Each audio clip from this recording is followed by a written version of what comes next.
জয় শ্রীকৃষ্ণ, রাধে রাধে। কলকাতা থেকে টুম্পা হালদার তার প্রভুদের জন্য এই গ্রিন কালার ব্রাইডাল বেনারসিটা পারচেসিং করেছে। ওনার মা কালীর জন্য কিন্তু এরকম শাড়ি নিয়েছেন। আমি প্রত্যেকটা ভালো করে আপনাদেরকে দেখিয়ে দিচ্ছি। ওনার 12 নম্বর প্রভুর জন্য এই গ্রিনটা নিয়েছে। এটা কিন্তু পিওর বেনারসি, আর আমাদের বেনারসি কিন্তু অস্ত্র দিয়ে কাজ করা হয়। সব কাপড়ই বলতে গেলে, শুধু কটন ছাড়া সব কিন্তু অস্ত্র দিয়ে এইভাবে কাজ করা হয়। প্রত্যেকটা ফিনিশিং কিন্তু ভীষণ সুন্দর করে কাজ করা হয়।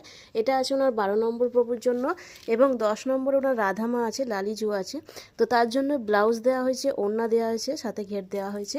এবং 8 নম্বর গোপাল সোনা ওনার দুজন আছে, তাদের জন্যও আছেন।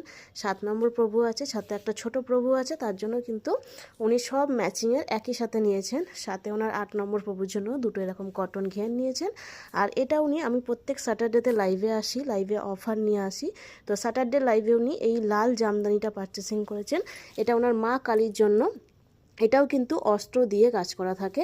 আর এই গ্রিন বেনারসিটা উনি এবারে পারচেসিং করেছেন অর্ডার দিয়ে। এগুলোর বেশিরভাগই অর্ডার দিয়ে হয়, ব্রাইডাল বেনারসিগুলো, কিন্তু একটু দাম বেশি থাকে, হালকা পাতলা একটু বেশি থাকে। তো এটা দেখুন, এটা আছে অস্ত্র দিয়ে কিন্তু প্রত্যেকটা কাজ করা, এবং বড় আঁচল দেওয়া হয়, যাতে মা কালী হোক বা যে কোনো প্রভু দেবদেবী হোক না কেন, যাতে ঠিক মতো পরানো যায়। আর যেহেতু মা কালী, উনি এরকম একটা জামা নিয়েছেন। আপনারা যদি রাধা মা বা মা লক্ষ্মী হয়, তো ব্লাউজের ঘটি হাতা থেকে, স্লিভলেস থেকে, থ্রি কোয়ার্টার হাতা থেকে প্রত্যেকটা ডিজাইন কিন্তু আমাদের কাছে অ্যাভেলেবেল থাকে। তো যাদের এরকম পোশাক লাগবে, আপনারা স্ক্রিনে থাকা নাম্বারে হোয়াটসঅ্যাপ মেসেজ করুন অথবা কল করে নিতে পারেন। জয় রাধে।